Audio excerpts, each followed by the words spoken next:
너희 모든 나라들아 여호와를 찬양하며 너희 모든 백성들아 그를 찬송할지어다.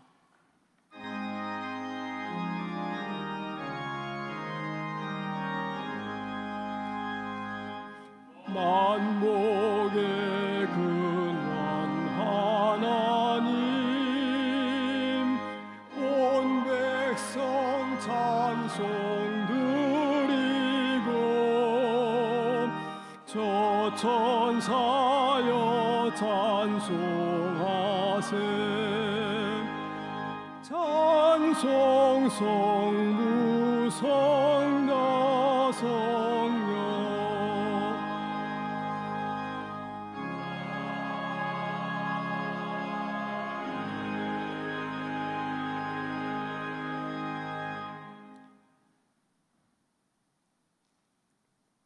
그의 위에 여호와의 영 곧 지혜와 총명의 영이요 모략과 재능의 영이요 오직 하나님이 성령으로 이것을 우리에게 보이셨으니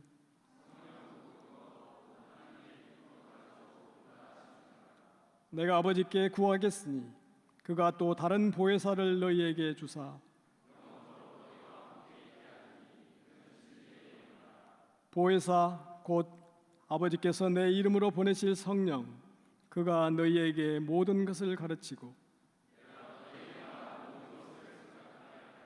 오직 성령이 너희에게 임하시면 너희가 권능을 받고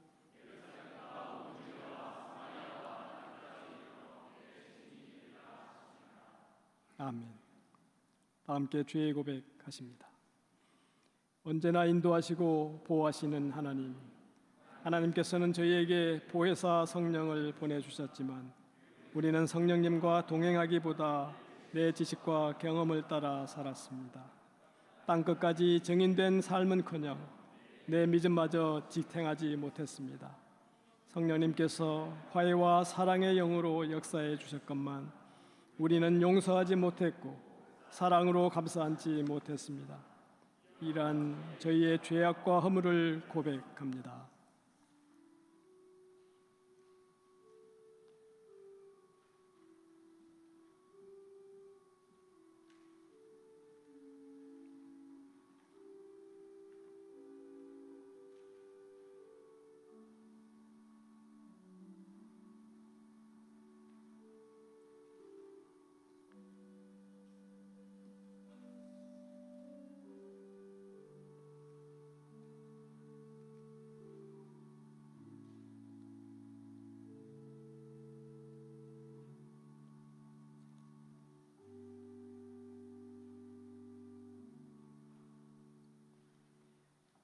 주님께서 다시 우리에게 자비를 베푸시고 우리의 모든 죄를 주님의 발로 밟아서 저 바다 깊은 곳으로 던지십니다.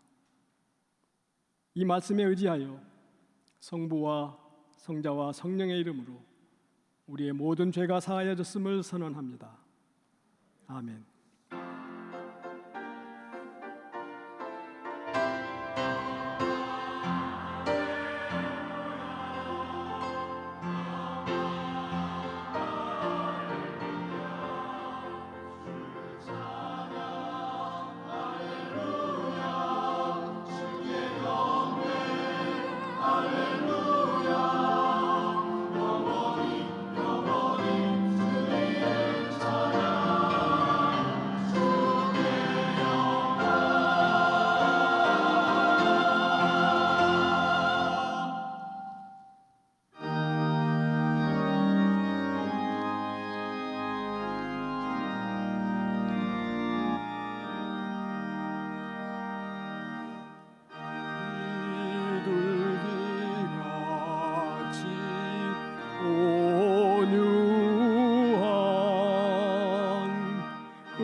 거친 맘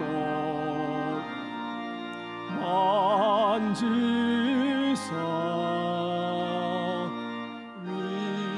위로와 평화 주소서.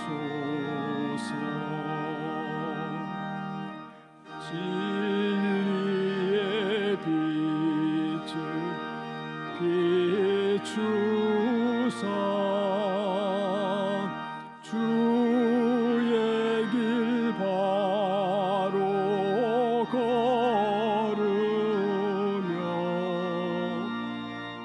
주님을 옆에 모시고 경거 살게 하소서.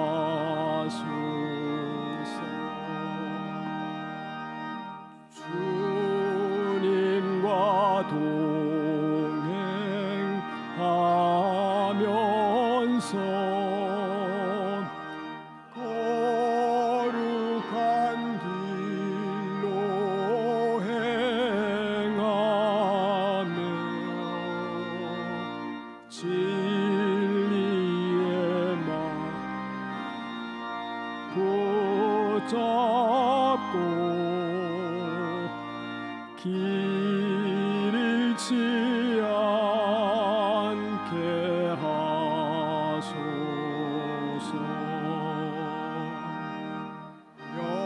연약한 나를 도우사 하나님 나라 이루러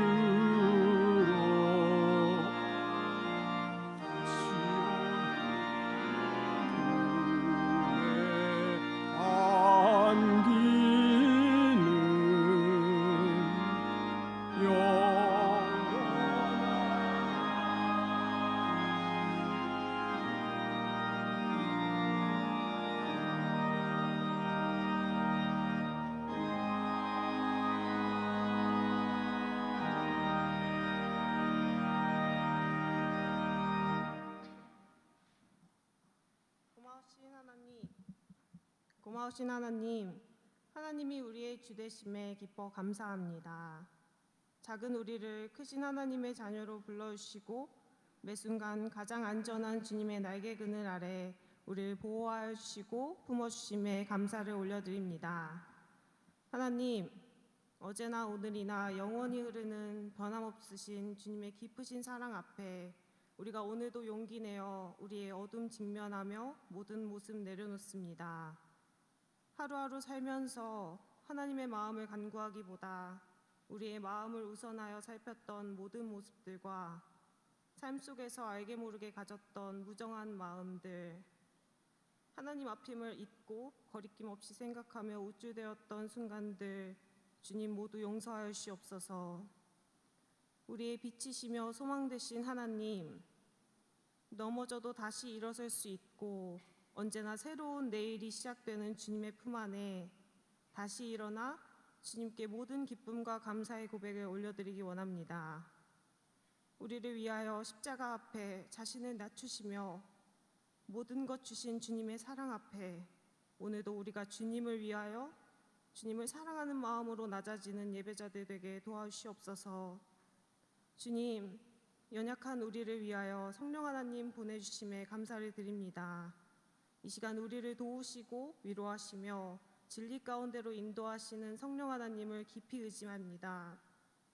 우리 안에 계시는 성령님의 충만함으로 모든 매인 것들이 풀어 자유케 되고 슬픔이 기쁨 되고 두려움이 용기 얻는 새 회복의 시간이 될 수 있도록 우리의 다친 마음 열어주시고 굳은 마음 풀어주시옵소서. 무엇보다 우리에게 새 마음 더하여 주셔서 부드럽고 유연한 마음으로 최상의 하나님께 우리의 최선을 올려드리는 예배자들 되게 하시고 높음도 낮음도 없는 하나님의 품 안에서 서로 화합하고 연약한 이들을 살피는 우리 공동체 되게 도와주시옵소서. 감사드리며 예수님의 이름으로 기도드립니다. 아멘.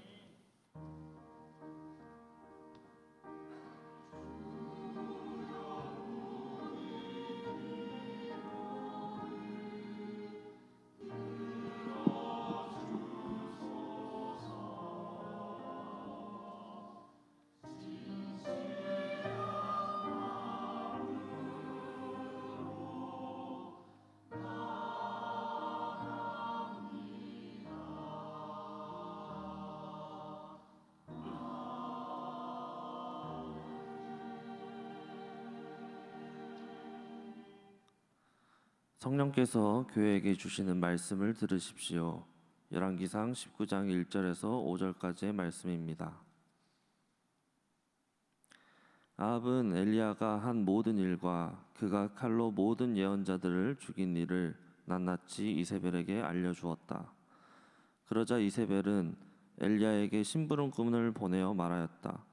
내가 예언자들을 죽였으니 나도 너를 죽이겠다. 내가 내일 이맘때까지 너를 죽이지 못하면 신들에게서 천벌을 달게 받겠다.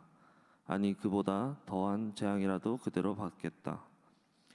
엘리야는 두려워서 급히 일어나 목숨을 살리려고 도망하여 유다의 브엘세바로 갔다.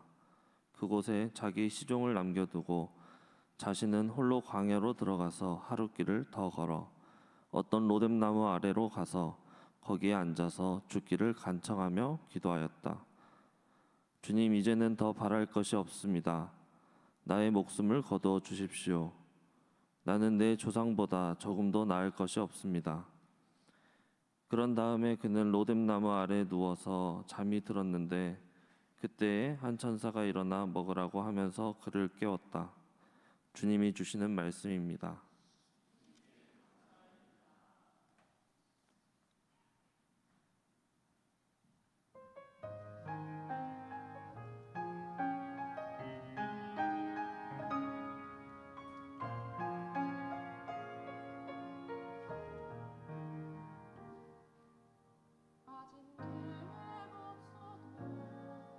아직 능력 없어도 나를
이 시간에는 송암교회 담임 목사님이신 김정곤 목사님 나오셔서 말씀 전해 주시겠습니다.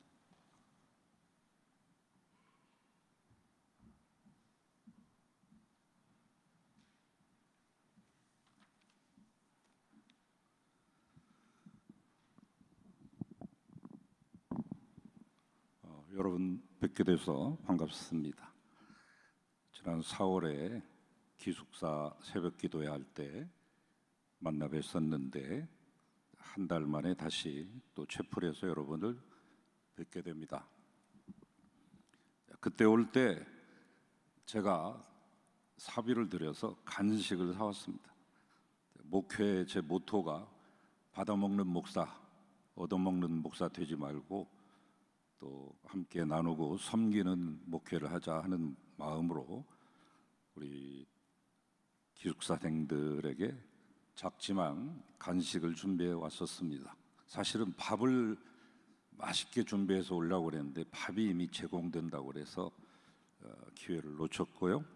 오늘 또 여러분에게 식사를 제공하려고 했는데 식사가 이미 제공되는 거 위에 조금 더 얹어서 주시면 좋겠다고 그래서 저 혼자 준비를 하려다가 한 달 동안 모아놓은 돈이 많지 않았기 때문에 제 일부와 또 교회 제가 광고를 해서 교회 돈으로 하는 거 아닙니다. 우리 권사님들 두 분하고 이 자리를 거쳐간 여러분의 선배, 저희 교회에서 5년 동안 목회를 하고 시골 교회 거의 폐교회가 된다시피 한 교회, 목사님이 안 계시고 교회 문을 닫은 지 2년 거의 4년이 가까운 그 교회에 가셔서 새롭게 시작하셔서 지금 교인 두 분을 두고 목회를 하시는 목사님께서 제가 여기 온다는 것을 알고 본인도 그 식사 비용에 좀 보태고 싶다 이렇게 말씀을 하셔서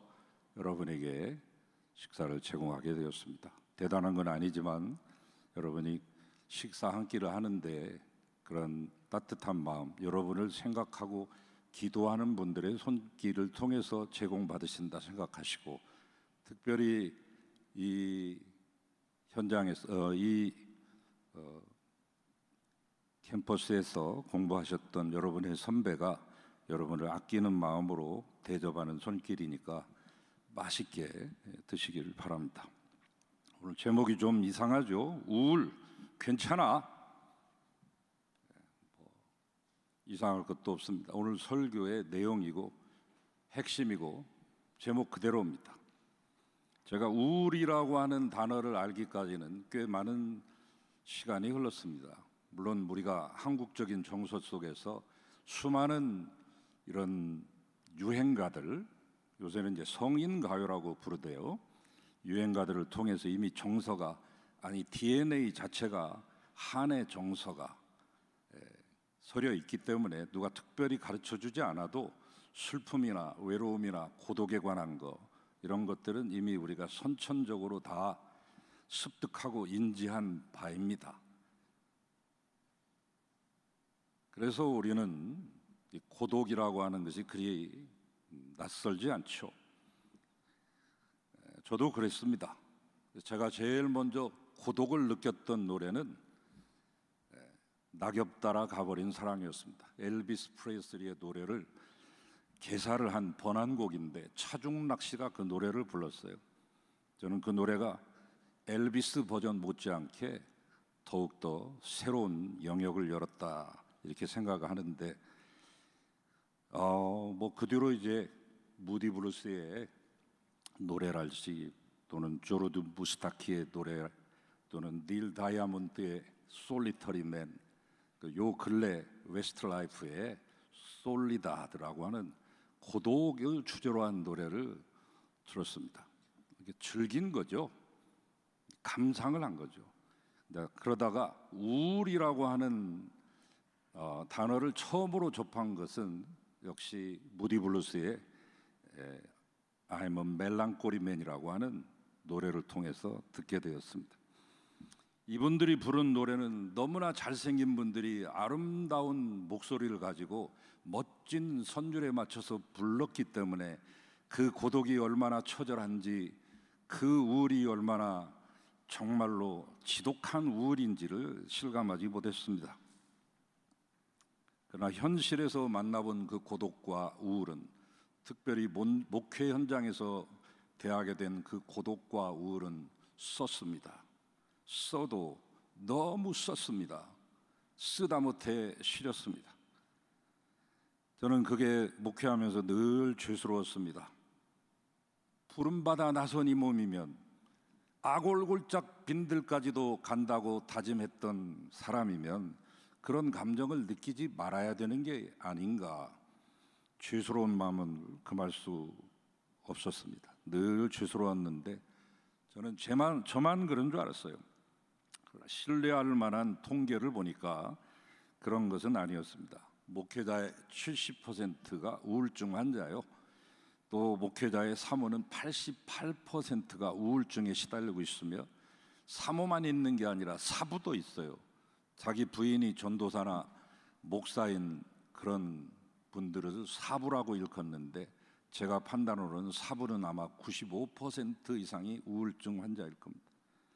소위 우리가 이걸 번아웃 현상이라고도 하는데, 번아웃 증후군이라고 하면서 동시에 이것을 성경적인 용어를 써서 엘리야 증후군이라고도 말합니다.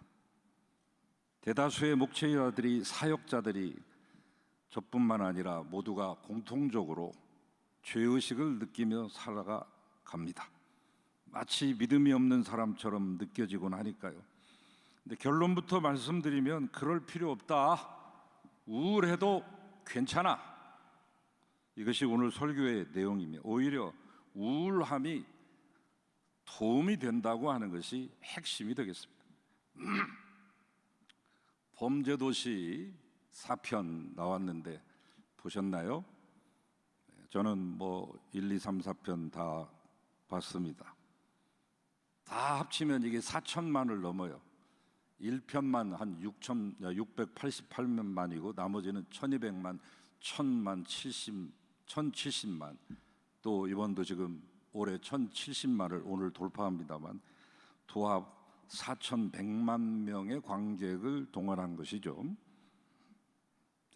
거기에서 이 마동석이라고 하는 사람의 펀치력과 마동석 나름대로의 유머 감각도 있지만, 거기에서의 이 웃음의 치트키는 박지환이라고 하는 극 중에서 장이수 역을 맡은 분의 지대한 공이 크다고 할 수 있겠죠. 원래 이 경희대 1학년 1학기 다니다가 중퇴하고 무작정 돌아다니다가 연극을 하면 인생을 알 수 있을 것 같다 생각해서 극단의 문을 두드리면서 갑자기 문 열자마자 무릎 꿇고 단장님께 저를 받아달라고 말할 때 조명을 시키고 단역을 시키고 이렇게 하면서 연기력을 키웠지만 무려 18년 동안 무명의 세월을 벗어나지 못합니다. 우울할 수밖에 없죠. 한 번은 자기가 잘 알고 믿는 아는 형에게, 그도 역시 연기자인데 전화 상담을 했습니다. 나 요새 형 잠이 안 와, 밥도 안 먹혀지고 이거 뭔 일인지 모르겠어 형. 야, 너 그 우울증이야. 우울증? 야, 어떻게 하지? 우울증 나쁜 거 아니야? 말할 때 그 형이 해준 말이 그의 인생을 바꾼 거예요. 우울증 괜찮아 임마. 배우한테는 우울증이 약이 되는 거라고. 그 우울증 환자가 되어서 18년 동안을 견디고 이겨낸 그 연기력을 우리가 보고 있는 것입니다. 더 성장하고 더 성숙하고 숙성된 연기를 만들어냈죠. 성경을 보십시오. 우울했기에 오히려 그 사명을 감당한 분들이 많지 않습니까? 욥이 그랬으며, 요나, 에레미야, 오늘 본문에 나오는 엘리야, 그리고 신약으로 넘어서 바울, 심지어 예수님까지. 오늘은 그 이야기를 다 할 수 없으니 엘리야 얘기만 하나 딱 집어서 하겠습니다. 엘리야는 그의 명성과는 걸맞지 않게 하나님께 죽여달라고 한 전력이 있는 자입니다. BC 9세기 북이스라엘이 가장 종교적으로 타락했던 시대에 활동했던 사람 엘리야. 당시 임금은 아합, 페니키아 출신 이세벨과 함께 사마리아 왕궁에서 바알 신상 세우며 국가 권력을 이용해서 바알만이 복준다고 몰아칠 때 호련히 나타난 엘리야는 야훼 하나님이 참이요 유일하신 하나님이다라고 선포하게 됩니다. 그의 이름의 뜻도 나의 하나님은 야훼다라고 하는 뜻 아닙니까? 그는 종교 영역뿐만 아니라 현실 정치에까지 깊이 관여합니다. 아합 왕조를 무찌르는 예후 장군을 기름 부어 세우고 심지어 타국인 아람 땅에 하사엘을 왕을 삼습니다. 대단한 영향력이죠. 킹보다 사실은 킹메이커가 훨씬 더 강한 영향력을 미치는데 자국의 왕과 타국의 왕을 동시에 갈아치우고 그를 세울 수 있었다고 하는 것은 비범한 것이죠. 그러나 그의 비범함은 거기에 그치지 않고 죽음에서도 신비로움으로 나타나죠. 죽지 않고 하늘로 올라간 인물 유일한 에녹과 이 엘리야밖에 없으니까요. 말라기는 엘리야가 다시 올 것이니 그를 기다리라라고 하는 말로 결론 짓습니다. 열린 결론이죠. 예수님 당신도 당신이 구약에서 예언한 메시아가 오기 전에 와야 되는 엘리야라고 자의식을 한때 가지셨던 적도 있습니다. 변화산에서 모세와 예수님과 함께 삼상회의를 가지고 버젓이 서 있었습니다. 모세와 비견되는 위대한 인물이라는 평판을 받게 된 것이죠. 지금도 6월절 되면 포도주 4잔을 마시는데 마지막 끝나가는 피크타임에서 포도주 4잔을 들이키는데 첫 번째 잔은 에피타이저, 전식이죠. 두 번째 잔은 과거를 회상하는 잔이죠. 세 번째 잔은 현재를 축복하는 잔이며 네 번째 잔은 미래를 바라보는 잔인데 그 네 번째 잔의 별명이 엘리야의 잔입니다. 엘리야가 오실 것이다. 그러면 그 엘리야가 장차 메시아를 준비하고 오실 것이다. 이처럼 대단한 존재감을 드러내는 엘리야가 오늘 본문에서 하나님께서 자기를 죽여달라고 날 잡수시오, 차라리 날 죽이시오, 우울의 극치를 보여주는 거죠. 왜 그랬을까? 먼저 그의 공적 활동의 데뷔 무대를 살펴볼 필요가 있습니다. 상당히 뜬금없어요. 예고편도 없고 워밍업도 없이 하늘에서 뚝 땅에서 불쑥 솟은 존재처럼 어느 날 갑자기 엘리야가 역사의 무대에 등장하더니 뜬금없이 당시의 최고의 권력자인 아합 왕에게 나아가서 이 땅에 3년간 앞으로 비 내리지 않을 것이요 예언합니다. 구약 시대의 기근은 하나님께 불순종한 백성에게 내리는 징벌로 이해되죠. 왕의 책임도 있고 나라가 안 될 때는 당연히 왕의 책임 아닙니까? 교회가 안 돌아가면 당연히 교회의 대표요, 교인의 대표가 되는 목사님과 장로가 책임지는 거 아닙니까? 조선왕조 실록에 보면 그 500년 동안에 흉년이 들었다는 기록이 1000번 나옵니다.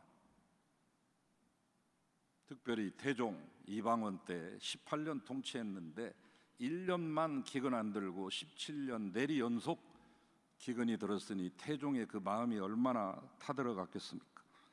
그러면 왕이 친히 기우제를 지냅니다. 부채질도 해서는 안 됩니다. 백성들 양산 못 쓰고 다닙니다. 양반들은 관조차 쓰지 않았습니다. 임금이 나라를 잘못 다스리는 것이다, 그래서 벌 내리는 것이다 생각해서 제사를 지냅니다. 왕궁에 거하지 않았습니다. 초가 삼간 지어놓고 그곳에서 왕이 머물면서 비 올 때까지 그곳에서 그 자리를 지켰습니다. 즉 엘리야의 기근 선포는 임금의 죄를 지적하는 것과 진배 없으니 이제 죽은 목숨입니다. 최고의 권력과 맞서는 것입니다. 단순히 비가 안 옵니다 라고 하는 이 일기예보 기상대 역할을 한 게 아니라 당신이 죄를 졌으니 비가 안 올 것이며 그 죄의 값을 3년 이상 치러야 될 것이라고 하는 선고죠. 하나님은 엘리야에게 이 말 박해를 예상하시고 가만 놔둬서는 안 되겠구나, 그리 시냇가로 도망시키시면서 너 숨어라 말씀합니다. 믿음의 영웅 엘리야의 첫 모습은 숨는 사람으로 나타납니다. 등장하자마자 수배범이 돼요. 쫓기는 숨는 사람으로 나타납니다. 참 맥빠지죠. 비겁해서 숨는 게 아니라 영혼의 힘이 빠져 기진맥진할 때 하나님께 더 힘을 얻기 위해 숨으라는 하나님의 배려였습니다. 그가 도망치고 숨은 것은 그리 시냇가로 끝난 것이 아니었습니다. 끊임없이 이어지는 것입니다. 도피의 행각은 끊임없이 이어졌습니다. 그릿에서 사르밧으로, 사르밧에서 이스라엘로, 이스라엘에서 브엘세바 광야로, 브엘세바에서 저 호렙산까지. 그리 시냇가에 있을 때는 까마귀를 통해 빵도 주시고 고기를 먹게 하시고 힘을 얻게 하십니다. 장소 이동을 명하십니다. 사르밧으로 가라. 왜? 아합의 손이 못 미치는 이방 지역이기 때문에 두로와 시돈 지역 페니키아 땅으로 가게 됩니다. 거기서 만난 사람이 하필 재벌 2세도 아니고 과부, 마지막 한 끼 먹고 죽으려고 밀가루 한 움큼과 기름 몇 방울 남은 것 가지고 나무까지 주워서 이제 불 때 가지고 마지막 식사, 그야말로 최후의 만찬을 하려고 했던 이 불쌍한 과부의 집으로 보내셨어요. 그러나 끼니를 대접함으로 흉년 끝날 때까지 밀가루와 기름이 떨어지지 않는 기적을 체험합니다. 다 끝장난 것 같은 상황일지라도 믿음 가지고 죽게 남은 것을 다 바치는 순간 기적이 일어납니다. 이후에 과부의 아들이 죽게 되지만 엘리야는 하나님을 의지하여 아들을 살리는 기적도 행했습니다. 엘리야는 그곳에서 세상의 고달픈 현실을 보게 된 것이죠. 우울증 환자인 엘리야가 자신의 존재 이유를 발견하게 되는 순간입니다.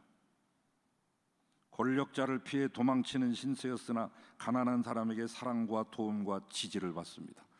엘리야는 거기서 자신의 존재 이유를 발견합니다. 가련한 사람에게서 존재 이유를 찾게 되는데 이것은 결국 불의한 세상에 자신의 모습을 드러내는 동력이 됩니다. 목회가 그렇습니다. 우리가 만나는 사람들은 모두 가련한 사람들이, 그곳에서 내가 왜 여기 있는가 이유를 물으면 하나님은 이유를 가르쳐 주실 것입니다. 우리네 삶에는 숨고 머무르고 나타나는 새 국면이 나타나는데 살다 보면 하나님께 숨기도 하고요, 가난한 이유 속에 머물기도 하는데, 그러나 이것이 삶의 궁극적 목표는 아닙니다. 하나님의 말씀으로 훈련받고 세상의 현실을 파악하는 것은 마지막 단계를 준비하는 과정입니다. 역사의 현장에 자기의 자신을 드러내는 그 마지막 순간을 위해 준비하는 것입니다. 결국 자신의 모습을 세상에 드러내고 하나님을 적대하는 세력에 맞서는 것입니다. 하나님 나라를 이 땅에 세우는 것입니다. 정의와 평화와 생명의 공동체를 구현하기 위해서 숨을 때가 있다면 반드시 세상이라고 하는 무대에 설 때가 있습니다. 드디어 갈멜산에서 850대 1의 결투까지 벌이죠. 승리했습니다.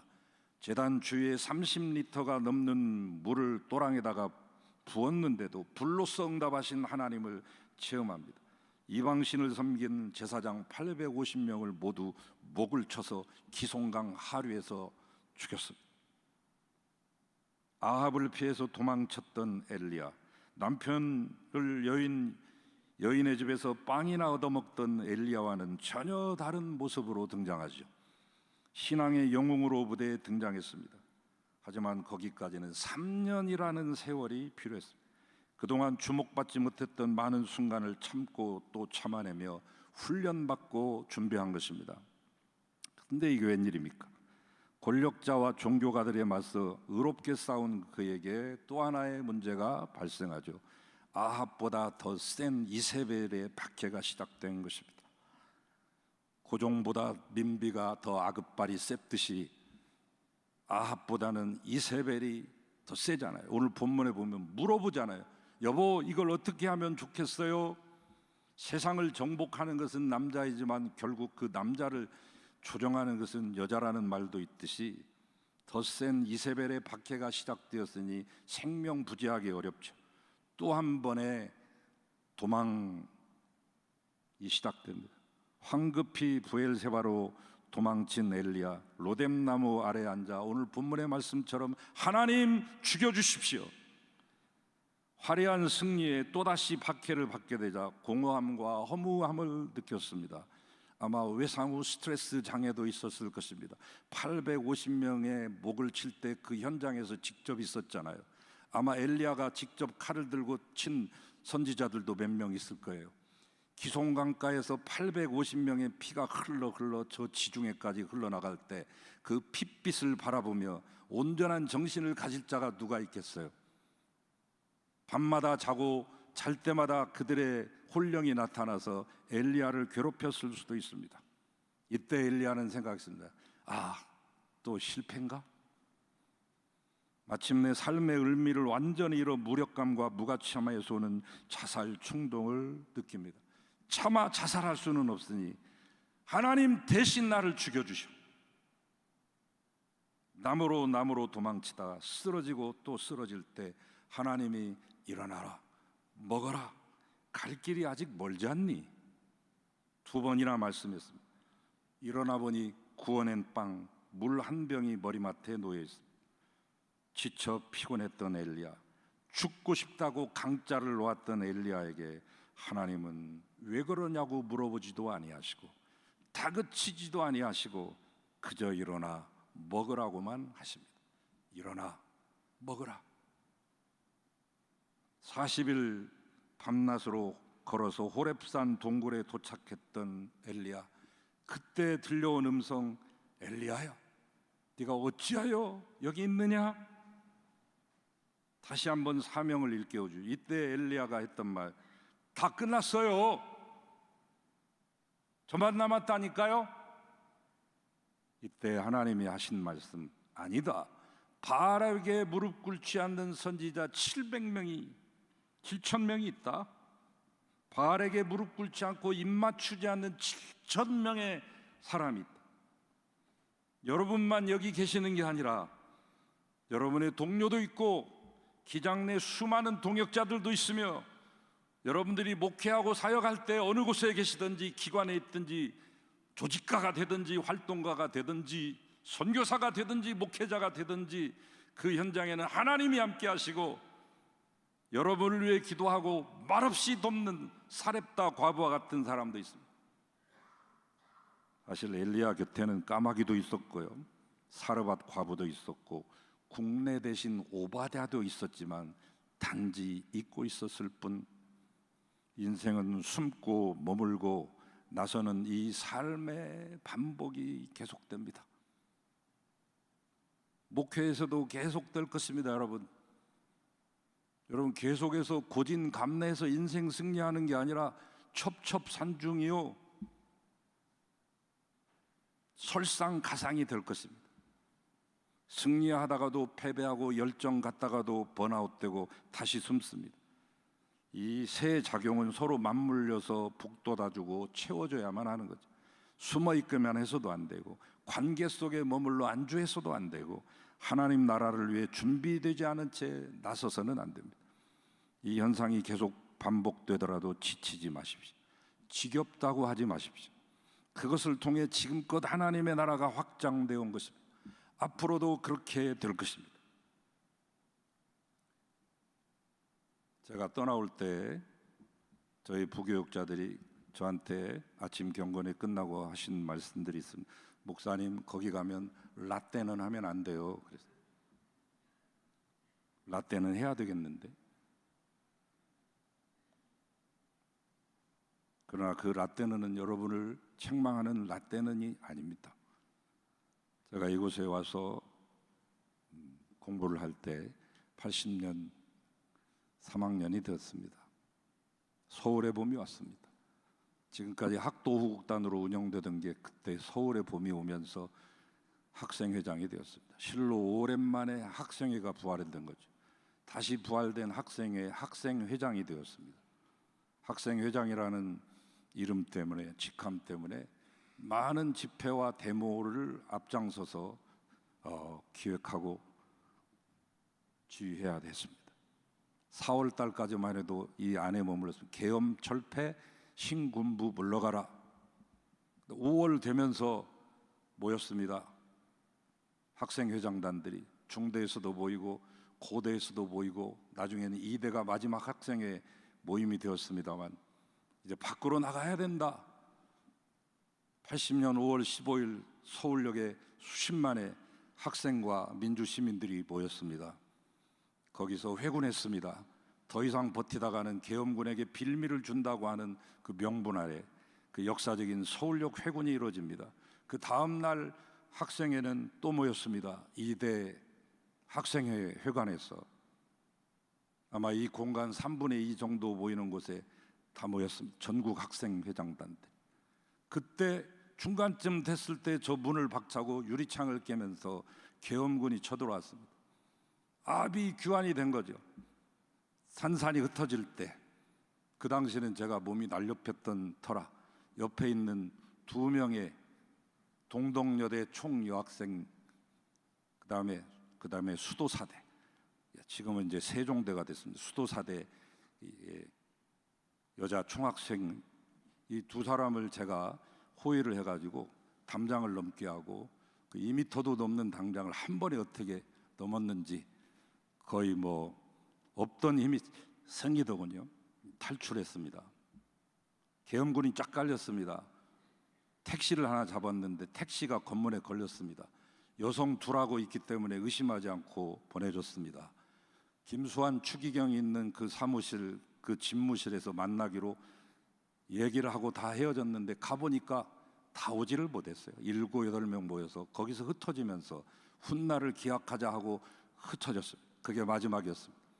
저는 작은아버지 집에서 하루를 자고 5.18이 되던 그날 천주를 내려갑니다. 아버지의 지인 집에 숨었습니다. 몇 달을 숨어 지냈습니다. 저의 인생이 어떻게 될런지 알 수 없는 상황입니다. 망명을 해야 되나? 망명을 한다면 일본을 가야 되나? 홍콩을 가야 되나? 앞으로 나의 인생은 어떻게 전개될까? 쿠데타 지도자가 죽을 때까지 나는 이 대한민국에 살아있을 수 있을까? 이미 수배령이 내려서 다 했으니까 대전까지 가서 또 갈아타가지고 갔습니다만 하루하루가 우울한 날이었죠. 그리고 신분을 위장해서 안경도 쓰고 헤어스타일도 바꾸고 모자도 쓰고 해서 그 지인이 운영하는 농장에 가서 노동력을 제공하기도 했죠. 그리고 잡혔죠.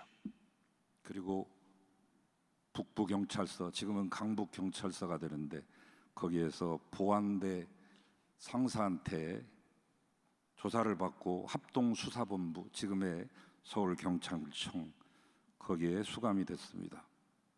거기서 조사를 받았습니다. 말이 조사지 취조고 말이 취사지 구타와 협박과 고문이었습니다. 그 세월을 지나고 나와서 몸이 다 망가졌습니다. 그러나 군대가 저를 기다리고 있었습니다. 제 몸 상태로 봐서는 충분히 면제가 될 수 있었음에도 군대에 가야 했습니다.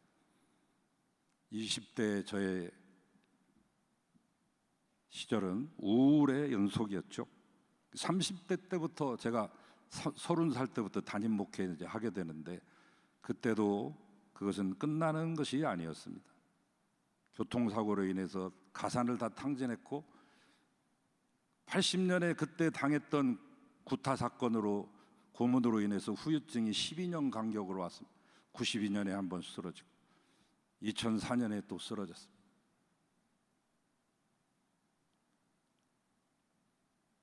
당회를 할 때마다 쓰러지기 직전입니다. 특별히 월말 당회를 끝나고 나면 파김치가 되고 내가 이것을 목회를 계속해 나갈 수 있는 원동력이 있을까? 지치고 힘들어서 쓰러지고 넘어지고 자꾸라지고 배꾸라집니다. 그 길을 걸어왔습니다. 여러분, 그것은 무슨 고진감래나 뭐 이런 거 아니, 좀만 참으면 더 나아진다, 그게 아니에요. 또 되는 거예요. 한 번 피했던 이 엘리야가 또다시 호렙산까지 피신 가야 되는 그런 겁니다. 쭉 올라가는 상승 곡선이 아닙니다. 가다가 떨어지고 가다가 떨어지고, 그러나 그것을 먼 발치에서 보면 올라가는 것입니다. 상승 그래프를 그립니다. 그것은 큰 교회에서 목회를 한다거나 이름이 유명해져서 상승하는 것이 아니라 하나님의 사람들, 가련한 우리의 성도들을 현장에서 만나고 그들을 통해서 위로를 받고 나 자신을 가다듬으면서 연단하고 수련해 가면서 하나님의 마음을 알게 되고 예수 그리스도를 닮아가는 그 상승 곡선을 그리게 된다는 거죠. 제가 이 말씀 드리는 것은 저 같은 사람도 목회하고 있으니 여러분도 힘내라는 것입니다. 지극히 심약하고 유약하고 말조차 하지 못하고 수줍음 많이 타는 저에게도 하나님이 함께 하셔서 이제 은퇴를 5년 정도 남았는데 이 자리에 있게 하신 하나님, 여러분 항상 생각할 때 엘리야가 생각 안 나면 저를 생각하세요. 저처럼 시원찮은 사람도 목회하는데 나도 할 수 있다라고 하는 생각을 가지시죠. 저는 이 말을 좋아합니다. 엘리야는 우리와 성정이 같은 사람이로되 그가 비 오기를 간절히 기도하니 3년 동안 내리지 않았던 그 비가 다시금 내렸다. 성정이 같다. 그도 우리와 같은 사람이어서 약해지기도 하고 도망치는 삶을 살기도 했지만 그때마다 하나님께 힘을 얻었습니다. 반복된 훈련을 통해 위대한 신앙인이 되었으며 결국 변화산에서 예수님 곁에 서는 영광을 얻었습니다. 엘리야는 연약함과 슬픔에 빠져 있는 이 시대의 우울함에 빠진 모든 자들에게 큰 위로가 됩니다. 숨고 도망쳤으나 끝내 포기하지 않고 세상의 모습을 당당히 드러낸 이 엘리야를 바라보며 여러분들이여 힘을 내십시오. 하나님이 여러분과 함께 하십니다.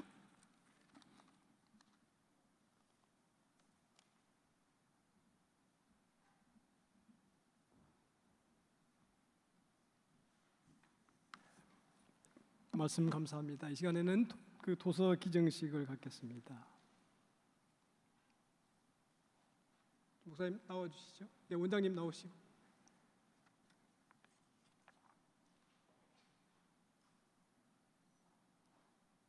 도서 기증식.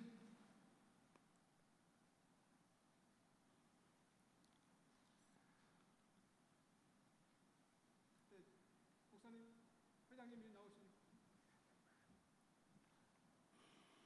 예, 농촌 목회를 위한 그 전문 개간지가 이제 우리 사실은 발행되고 있는데 특별히 아시아 농촌 선교회가 주관하고 있고 또 특별히 이번에 그 지금까지 나왔던 그 개간지들을 모아서 우리 도서관에 기증을 이미 하신 상태이지만 공식적으로 공식화하기 위해서 이 자리에 회장님과 또 우리 기장 농촌 선교회 총무님이 나오셨고 우리 원장님께 전달하겠습니다.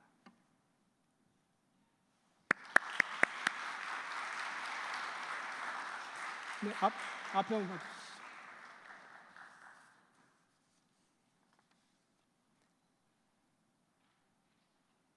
네, 감사합니다.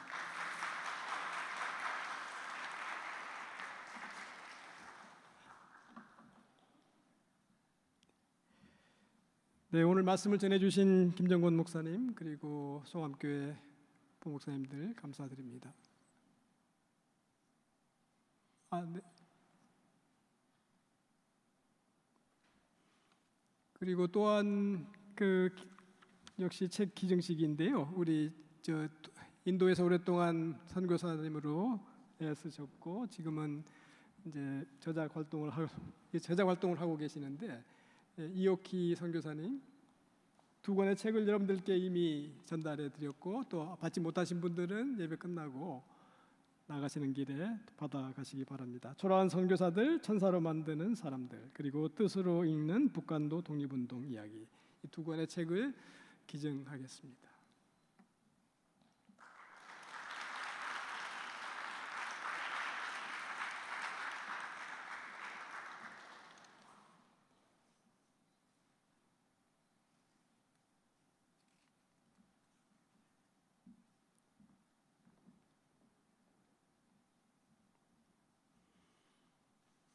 네, 그리고 오늘 우리와 함께 예배를 드리고 계시는 선교사님과 그 일행이 계신데 그분들 먼저 소개해드리겠습니다.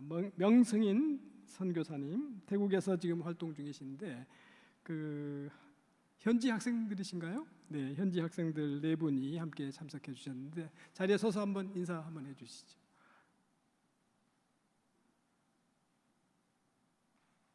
네, 박수로 환영해 주십시오.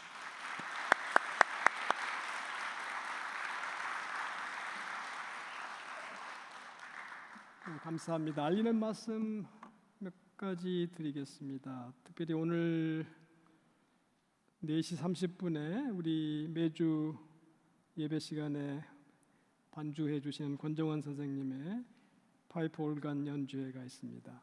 여러분들 많이 참석해 주시고 격려해 주시면 감사하겠습니다. 그리고 다음 주 29일인데요. 여름 신앙교육 콜로키움 안내 함께 기억해 주시고 참석해 주시면 고맙겠습니다. 그리고 역시 다음 주가 아니고 이번 주군요. 내일 모레 목요일에 있을 한신대학교 교학협력센터 그리고 한신대학 신학연구소가 공동 주최하는 학술대회인데 제 주제는 제7문서를 통해 보는 기장선교의 미래. 아마 여러분들이 이 자리에 참석하면 우리 기장의 정신과 또 현재를 우리 기장이 어떻게 준비하고 그 일을 위해서 애쓰고 계시는지를 알게 될 겁니다.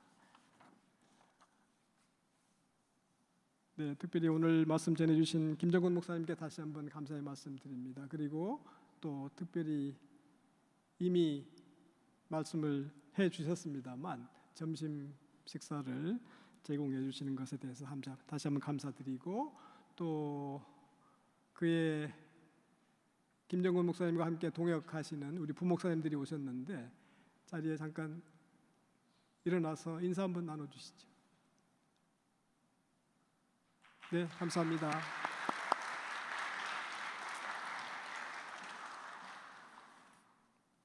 이 시간은 다 함께 일어나셔서 주님은 사랑 부르겠습니다.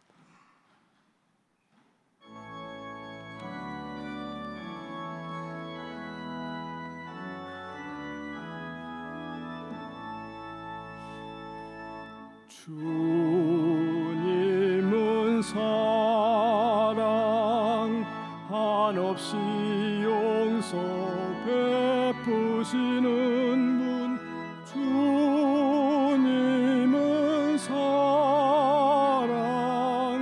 두려워 말라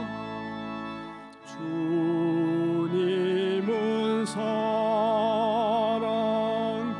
한없이 용서 베푸시는 분 주님은 사랑 두려워 말라 주님은 사랑 한없이 용서 베푸시는 분 주님은 사랑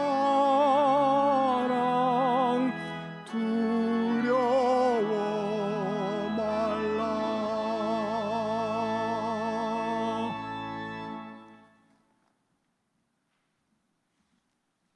이제는 우리 주 예수 그리스도의 은혜와 아버지 하나님의 사랑과 성령님의 교제하심이 이 예배를 마치고 다시 세상 속으로 파송되어 하나님의 역사를 이루고 가게 될 사랑하는 모든 주의 종들을 위해 우리를 기다리고 있는 이 땅 이웃들 열방 모든 민족들 가운데 이제로부터 영원히 함께 하시기를 간절히 축원하옵나이다. 아멘.